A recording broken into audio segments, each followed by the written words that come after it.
Paul said, grace be unto you.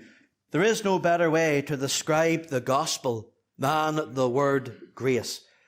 This word grace is used many times in Scripture, but in all the times that it is used, it brings us to conclude that grace is the favour of God. So grace is the favour of God. Grace is God's grace is His undeserved, unmerited favour, extended to those who deserve divine and eternal wrath. So let me give to you that again. Grace is the favour of God.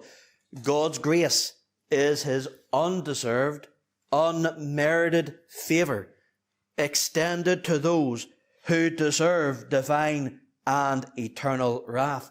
And therefore, to those whom the Lord displays this favour to, they cannot work for it. They do not earn it. Rather, it is out of His own love that He bestows such grace. And therefore, believer, every gospel benefit that we receive, every spiritual blessing God gives us in Jesus Christ, it is by His grace. It comes through the grace of God. Therefore, we are saved today by the grace of God. If God required good works, religious practices from men and women for acceptance with Him, then none would ever be saved or ever have assurance of salvation. For no one would ever know when they had done enough to earn God's favour.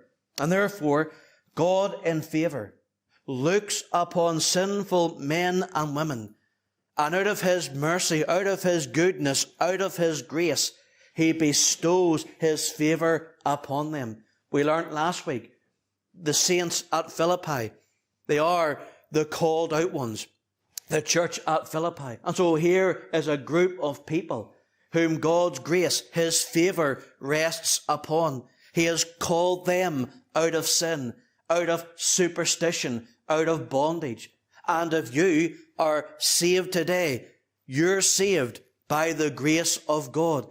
You have been called out of bondage, called out of darkness into marvellous light. God's grace, His favour, has been extended to you. You and me, who deserve nothing but wrath, nothing but ruin. But yet God in grace has bestowed His love upon us, saving us. And therefore, there is saving grace. There's serving grace, sufficient grace. There's dying grace, and much more. And therefore, to summarize it all, God's grace is God's favour.